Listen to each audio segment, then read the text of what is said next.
Hello. Hi. This is morning in Sweden, and I'm going to talk about my church, the church I have. Uh, it's it's more God's church, because God was telling me that I should go and register a church in Portsmouth in Virginia, United States. And this morning in Facebook page, you get old memories showing up, and it was about this when God told me to go and register to church in Portsmouth, Virginia, United States. And in that time, I had a home for a short time. It was not a real home. It was more storehouse, but it was a home, not like I was used to have. But I could close the door to my home, and everything was about my daughter should come in the summer and visit me, and she couldn't be in homeless shelter. She come from her father that is very wealthy, and our that house that I did draw in 1984. I drew the house, and then they built the house, and it's 3-floor high house with 8 rooms, and then she should come to United States and visit me in year 2002, and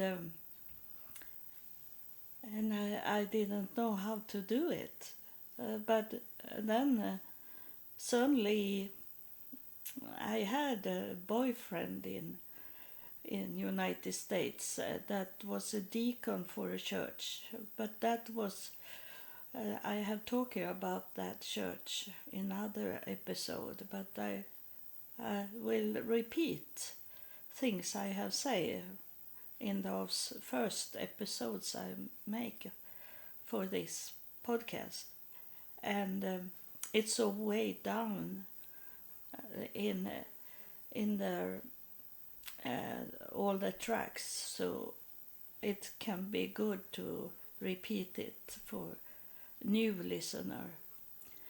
And he was a deacon. It was a African American man, and I was in that church that when they get in money from people tying, they use it for drugs. It was a church for drugs, and we feed those church leaders with drugs, but we didn't know that first, and then I find out I was working at Lily Vernon in Virginia Beach, and with the bus it took over 2 hours to come back to Portsmouth, to my home, but we were working there.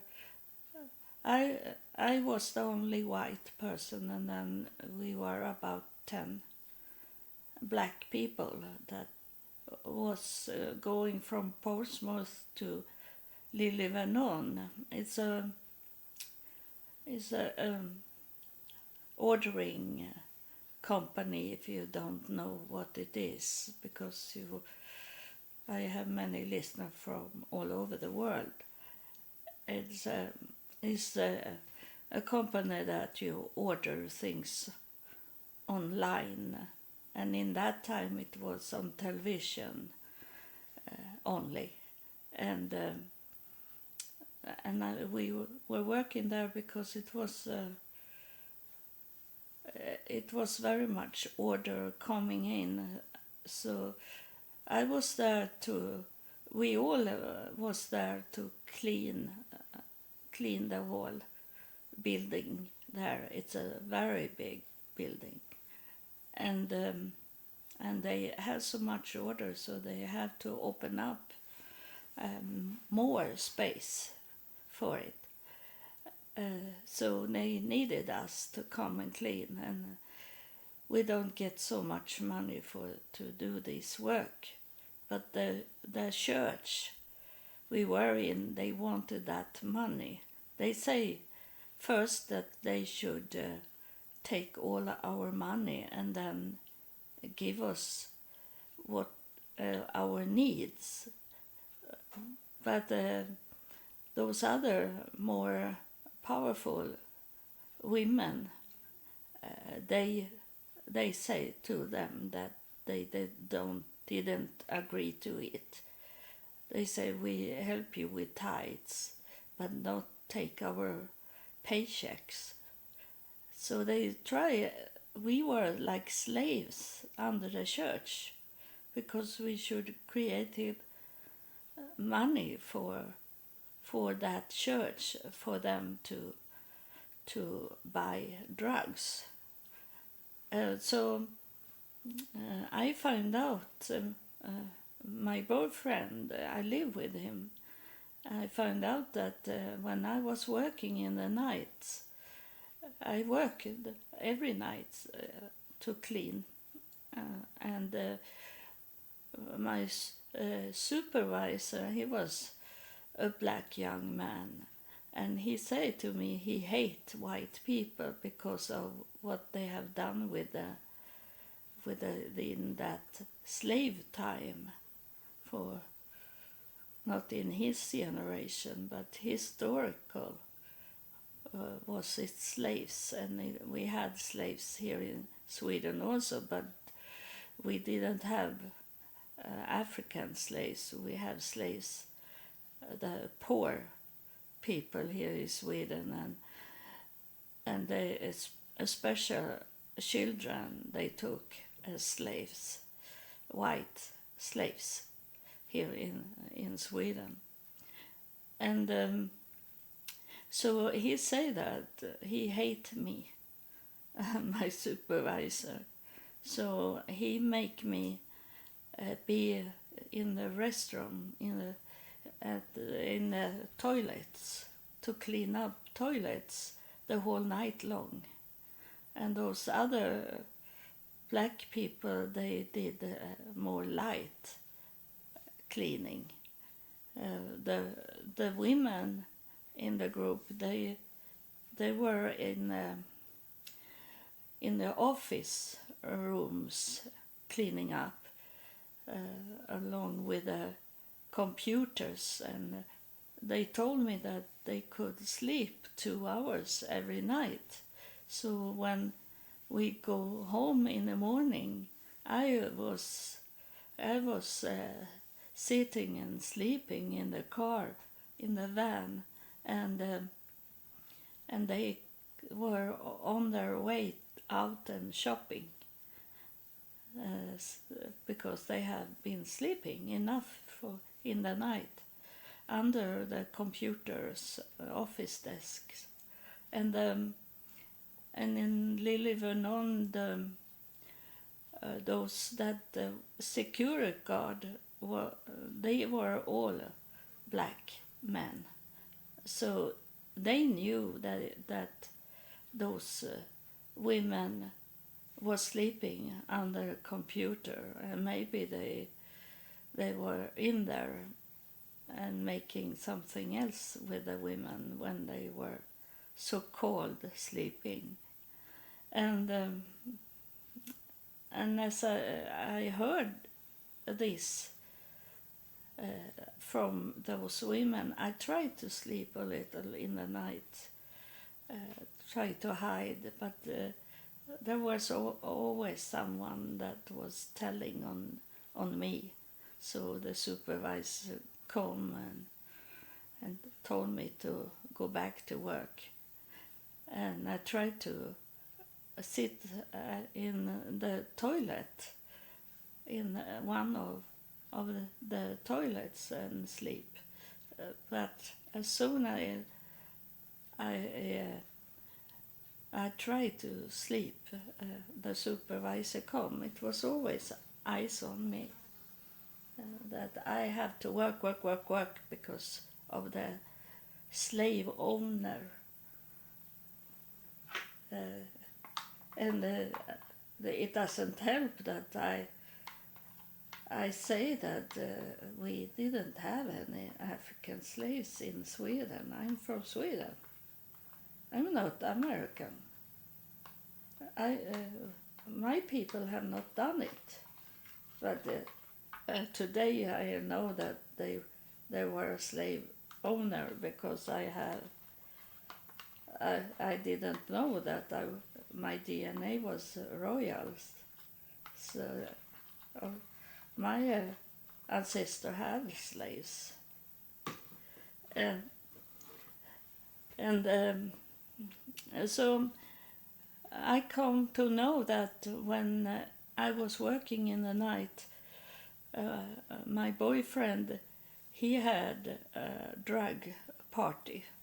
There was people doing drugs the whole night long in our home, and when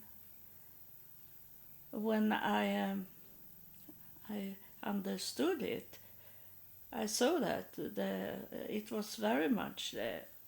First of all, they stole my money, and my supervisor stole my money also. He write down the money I earn.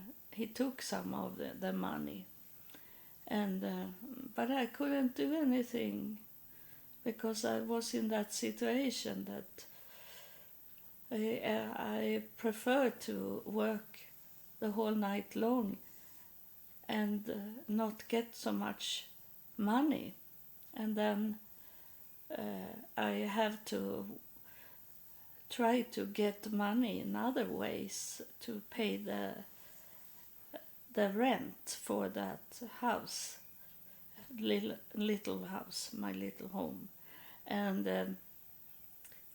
when I find out that he did drugs, I kick him out, and then suddenly I had a house.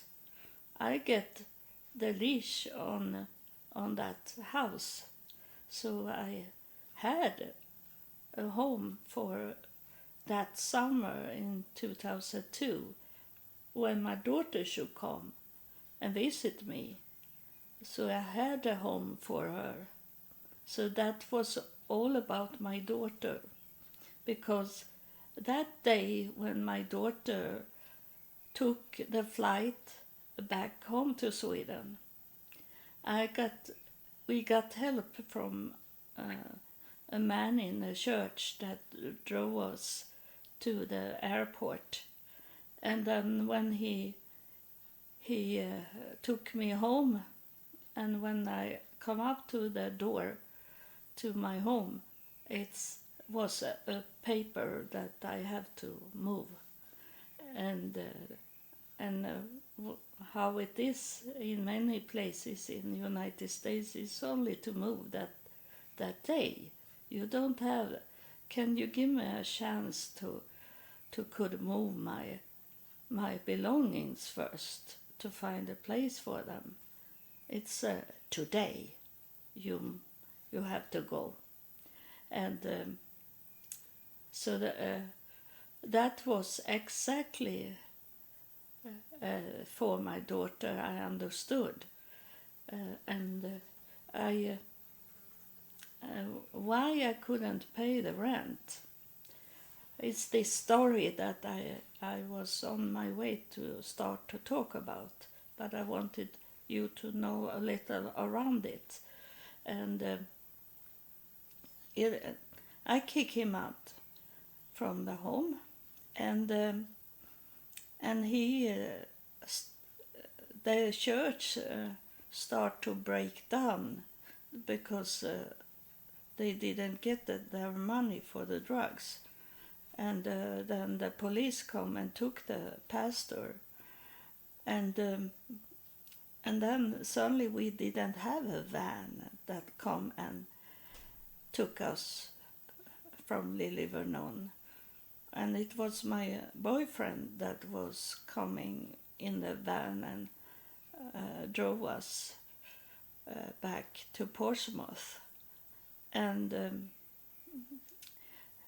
that, and then suddenly they didn't have the money for gas, and they were selling the van to for their drugs addiction. And I didn't know anything about drugs.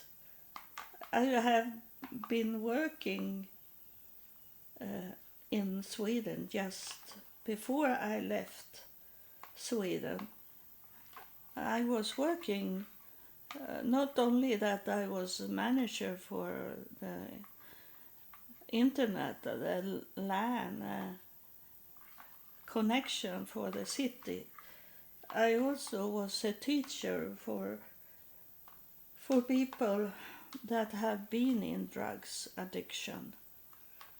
And I know today that some of them was doing drugs even if they were recovering, they say, because they come home to me, into my home, and had drugs for my husband to do.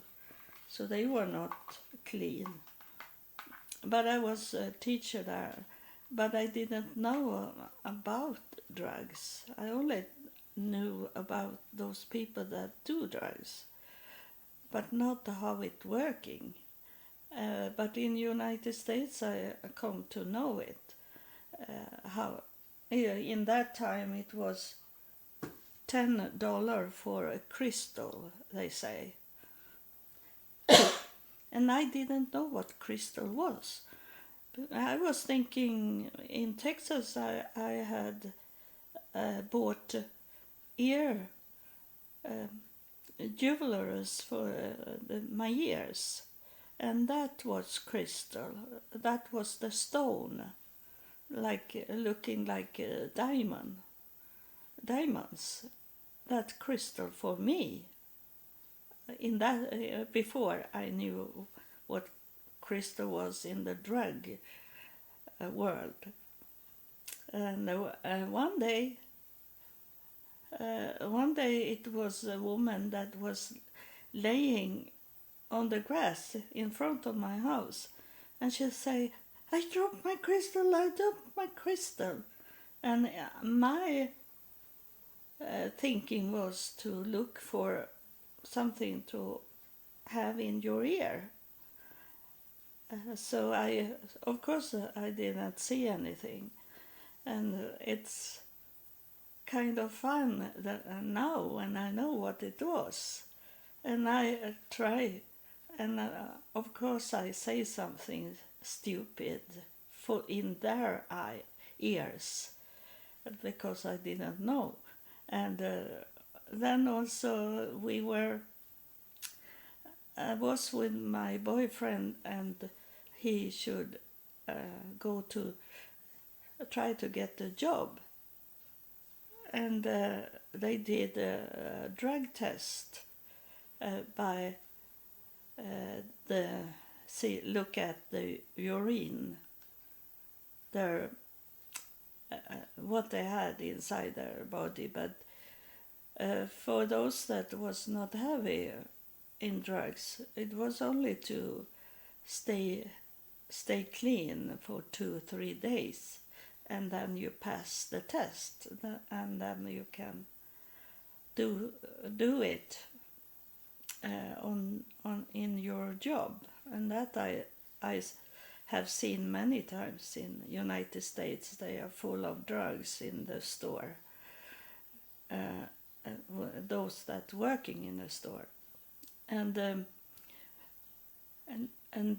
they say, and they sell also the urine to each other, that someone that is clean make the urine, and they get paid for it, and then they take it to this drug test and give it, and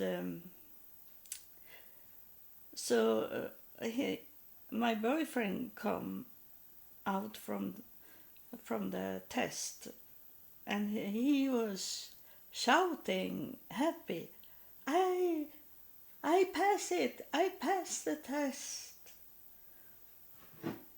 I have to drink water a little. And I didn't understood that he did the drugs. And so I say that, why are you happy because you passed the test? That should you do anyway. I was thinking like that he was clean, so why does he be happy that he passed? He should know that he passed the test because he's clean. And it was kind of stupid of me because I didn't know anything about drugs. And then in the home I saw that the candles, we had some candles holder that was very, very slim with glass, and they disappeared and was broken. And of course they took that.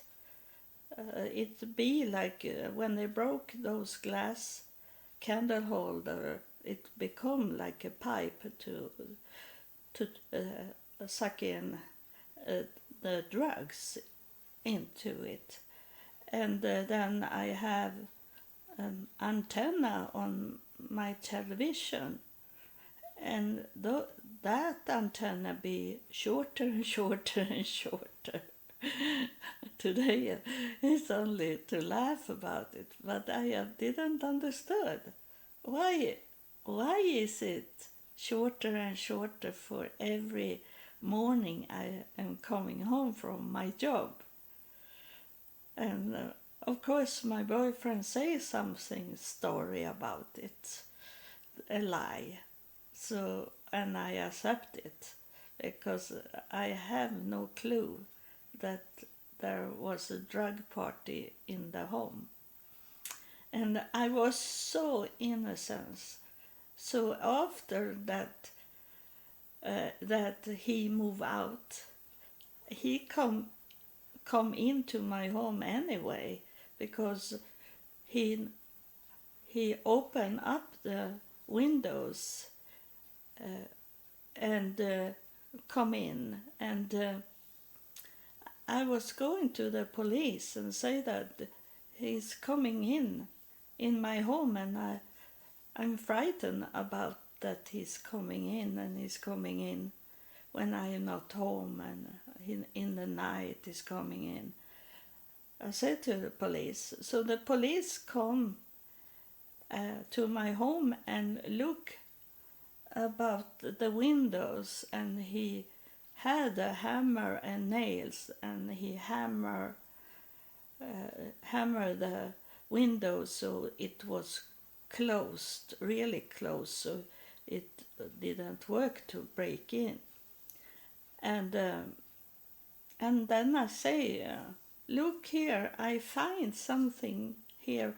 This is his clothes, and I don't want those clothes to be here. And because it's, and then I show him, because I knew that he did drugs, my boyfriend. And I showed the police that it was a spoon that was burned, and it was some drugs things in the clothes. And I said to the police, look, I don't want these things to be around me. He said, because it's drugs in these clothes. I say to the police, and the police took the clothes. And I know today that if you have a possession in your home of drugs, then you can go into prison. Because it doesn't matter that you don't do drugs, only that you have it in your home. That's a criminal thing. And so he understood, the police understood how innocent I was. I was really stupid when it comes to drugs. And so he only took the clothes and said, I take it with me. And so he didn't report it. So I was going from Virginia Beach with a bus, and it was in that time was it 3 bus to catch. So 2 bus until I come to the downtown Portsmouth, and then I should take the bus to my home that was a little away from me, from downtown.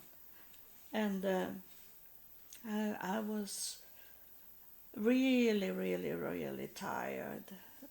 I was really sleepy, and I wanted to go home as soon as I could and go to bed and sleep. And I was standing and waiting for the bus to come when I heard a voice in the air, and the voice said to me that you should registrate a church. He was saying that to me, and I stood close to the city hall, so I went into the city hall. I understood that I should go into the city hall to register the church, and I didn't know where to go, so I think I was in the department for buildings, to build houses, and that was total wrong. And that strange thing was that woman, she was calling around, because I say that I'm going to register to church, but I don't know what department I should go to. And I counted it that she was calling 6 calls to 6 different people, and then she got the answer where to go, and she even walked with me to that department for registration church, or what it was, I don't know today. And I went into the office and I said to this woman, I'm going to register a church. I should register my church, I said to her, but I didn't have a church. But God have told me that I should go and register the church. So that woman write down all my information, where I lived and my name and these things. And then she say, what is the name of the church? And And then I wondering, what should I say? God have only said that I should register to church. So I was saying inside me, I didn't say it loudly. I say, "Oh God, what is the name of the church?" And he said that to me, the prayer of healing. He said, he didn't say church, but he had said church when he said that I should register to church. So I say the prayer of healing church.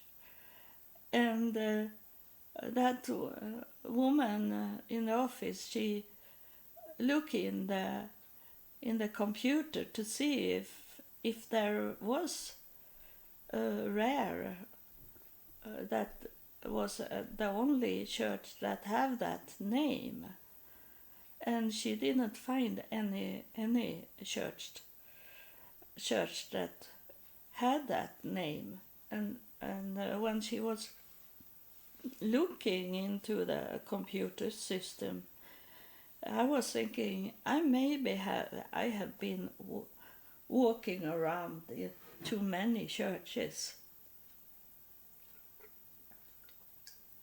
So maybe I have registered that into my brain, that some a church had that name, and then I was thinking that on my own.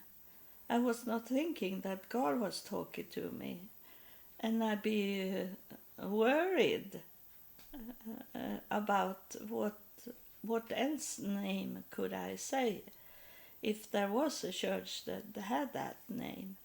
But there were no church with that name. So I understood that that was God that was talking. And the woman, she looked at me when I was talking to God. She was waiting for to write it, the name of the church. So she saw that it was something that I had not in my mind from the beginning, that I received that name from God. And I have that money to could pay the registration also because I was working. So it was in perfect timing for to go do that, or else I have never could pay the fee because I had no money when I was homeless. But in that time I was working, so I have a paycheck, so I could pay it. And then many years later on, I found out there was in the Bible, it's those words that was saying from God was this about, and this what God was telling me. This now is a confirm. A spirit is coming here and confirm that what I am going to tell you, it's what you should know, because this spirit, I don't see him, so I don't know who it is, but it's not. It's a little over my head, but it's not really. But it's a spirit, and he say that to me, that you that listen should pondering on it, and this is very important for your education about God, and this was, I find that in the Bible is when Jesus is coming into the temple, and the temple was full of selling and buying. It was a marketplace inside the temple.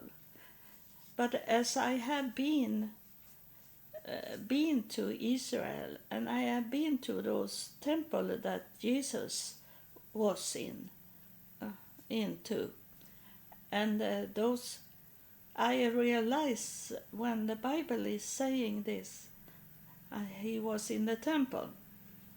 That is not really true what we are thinking when we don't know this, how they look like in Israel. There is around the temple is like a square. It's a ground made in the same time the temple is built, and there was it people that, because many people was not allowed to come into the temple. It was not that the temple welcomed everyone to come in. There was, it was very much in Jesus' time this, that many things was forbidden for some people that was not accepted, and they don't even could come into the city because of the walls around it, and then they have to go into the gates, and where there were soldiers standing there and look at them and know if they were accepted into the city or not. So it was many of this going through in Jesus' time to be accepted. And the Spirit is saying that you should pondering on accepting. That is a key word, accepting.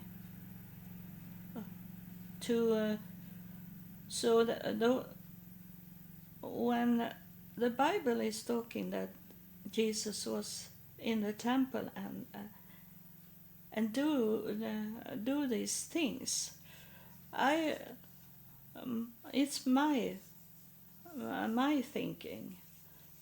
You should not take it as truth, but you can pondering on it that Jesus was around the temple, and it was a market around the temple, not inside the temple. And that can be an interpretation. It can be wrong explained for us from the scholar, people that did this with the Bible. In my opinion, was Jesus outside around the temple, and there was market, and it doesn't matter because that belonged to the temple area also. So that is the same to be in the temple, but he was not inside the building. He was on the square around the temple, and it was market. And you know that some pastors that is aware about it, they tell you that you should not smoke around the church, they say to you, but they maybe not explain it for you. But the whole property that belonged to the church, oh, he's very on me. He wants you really to understand that is a holy ground outside the church also, outside the temple. What is it? A holy ground, and that was that, in my opinion, have been to Israel and felt God was talking to me when I was outside the temple, and that should not be a marketplace around the temple either, because it was like selling God to this market, to have like a circus around the church or temple. So it's very God is seeing you, that you, as soon as you leave leave the church, you open up to do whatever you want to do. Like I have been with people that have been so holy in the church, and as soon as they coming out from that door from the church, they start to cursing, screaming, swearing, very bad behaviors, and some smoke, and some maybe drink also, and God see it, everything of it. You could hold at least your worldly things when you be, of, when you are on holy ground. That you have to hold it until you're coming home to do it. And so this is the Spirit is telling you this, and so it says in the Bible that Jesus was saying this is God's house, the temple, and it's it should be a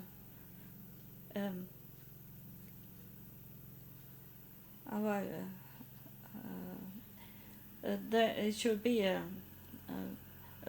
house of prayer, he's saying, and then Jesus is going to seek people and heal them.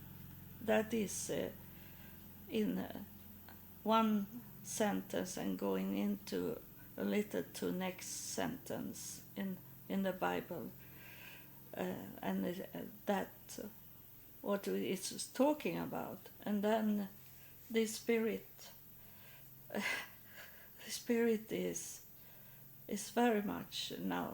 It says that about this with that God wanted me to registrate this church, to keep that church for him, but I have tried to start that church in a literary church.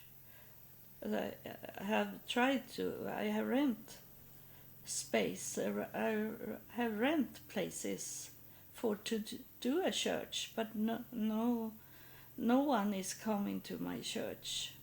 So God told me to do things on internet instead, and not have physical people coming into a building.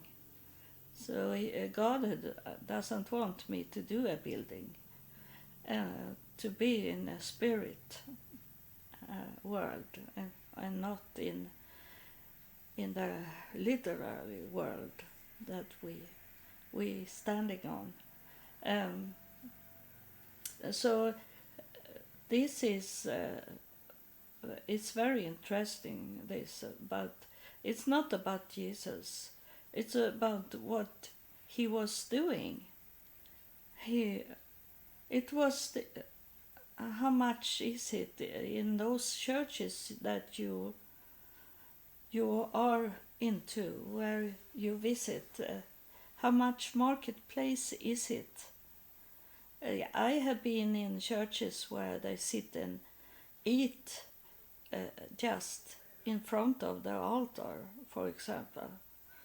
That never I should do if I have a physical church, because it's holy ground. That's his, and the Spirit doesn't eat food, so the food should not be in the church.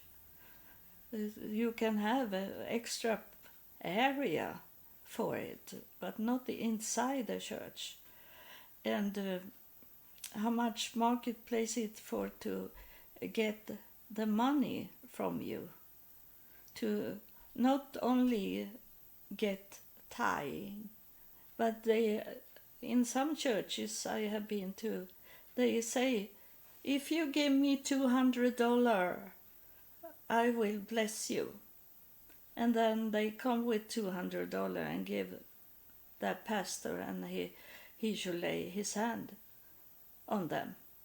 This is marketplace also. That is to do money for themselves and not for God. That is their wages, what they have to live on, and they take to could travel around, build big houses, have nice cars, and these things, and that is a marketplace. The Spirit is saying that to you, that you should pondering on this about marketplace. What is a marketplace? And you should look it up on internet to see what is a marketplace, describing a marketplace. A marketplace is business, is to create money. That's what it is. And in all, and you know how bad it can be from those people that want to make money to sell to you. It can be they lie so very much to you, and you find out that you have buy something that was not good. And that's how you buy the church also, that you buy something that in the long run is not good, that it's waste of money. And you should only tie to a church that feed you, and that is not feed you with clothes or food. It's feed you with a word from God to educate you in to understand what's in God's will. That's to feed the spirit that is so very important in us. The spirit doesn't need food for to exist. It can. This spirit is on me so much now. It's talking through me. It can be a person you see on the ground laying there and be starving, but that person can be a holy person. That person laying there starving because that's a test from God that you should help this person. And that is not only to give money to them or saying, I will pray for you, because that person know God, but it have not working out for this person because he have or she have not got any help from anyone. And that is a test from God. What are you doing when you see the least one? Are you going to help? And this is not to say that I will pray for you, because that person can be a holy person. So don't assume that they don't know God.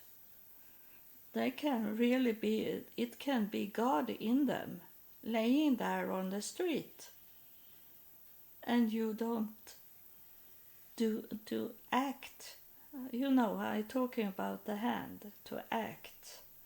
You never place your hand on that person for real, to make that person be safe in its life, to feed it with food that is food that you could eat also. It should not be mold bread or something that you should have put in waste in the trash to give that person. It should be a real meal for that person, and then ask that person, what can I do for you? It's never about what can you do for me. It's always in God's eyes. What God wants to hear from you is, what can I do for you? And really listen and hear their stories, why they were laying there on the ground. And it can be something surprising that you hear. It's maybe not what in that way you are thinking about that person. It can be like he's out from money because he's, in many countries is it like that, that he had paid the medical bills so much, so he's out of money, and he have been forced to leave his home. It can be that kind of things. If you don't know their stories, you don't know that they can be holy but poor.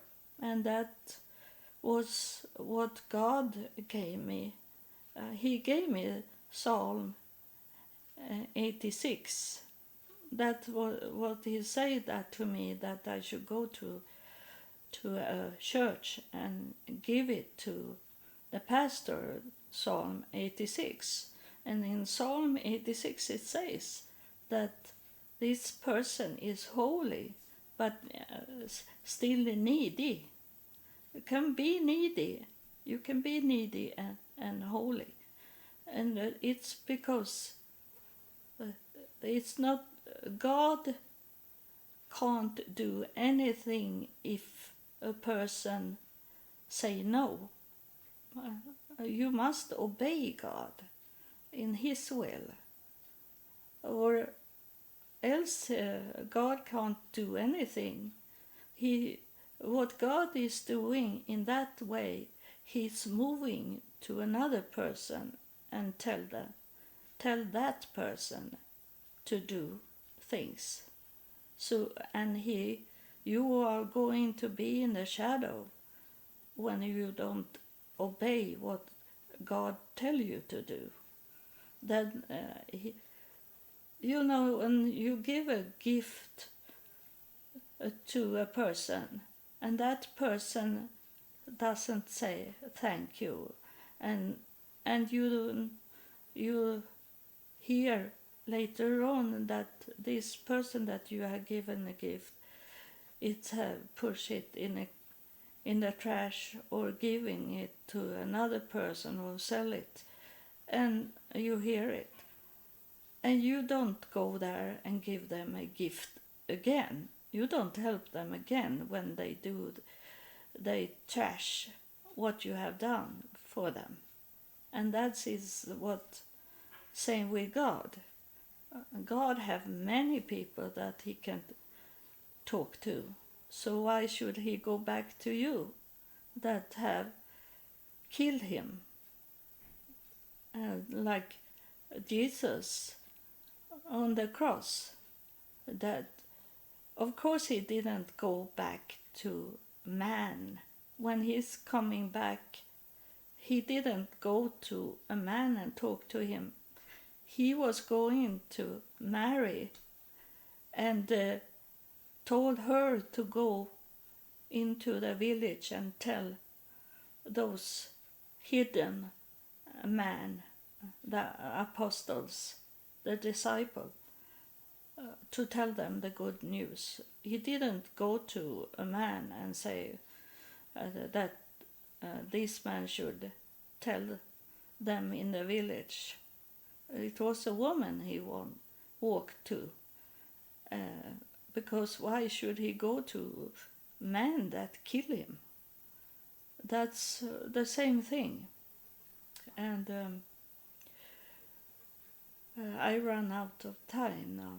I feel like that. Is there something more you want me to tell? I say that to the spirits. because people have no time. People working, they they bit they are tired, so it can't be a long episode. But it is a long episode. I'm sorry for that. I the spirit say I should not say I'm sorry, but I'm sorry because I know people. You are a spirit, and you have these spirit things of doing things, but I know the world, and this is how people are in a negative way. They are so full of stress in this time. In this generation, it's the most full of stress that ever have been in all generation, because it's the last generation, and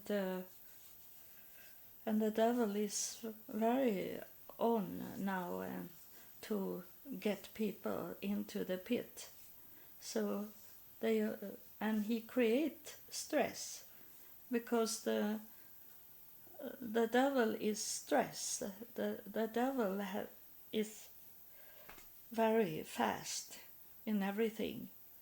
So he hates if you say that to him. When a person you don't maybe not know that this is a one from the devil, but if you tell people that's coming to you and want you to make a decision, and you say, I have to think about it, I tell you tomorrow about it, and that showing then the devil push you to give an answer or be angry at you because you don't want to answer the devil just in that moment he asks you.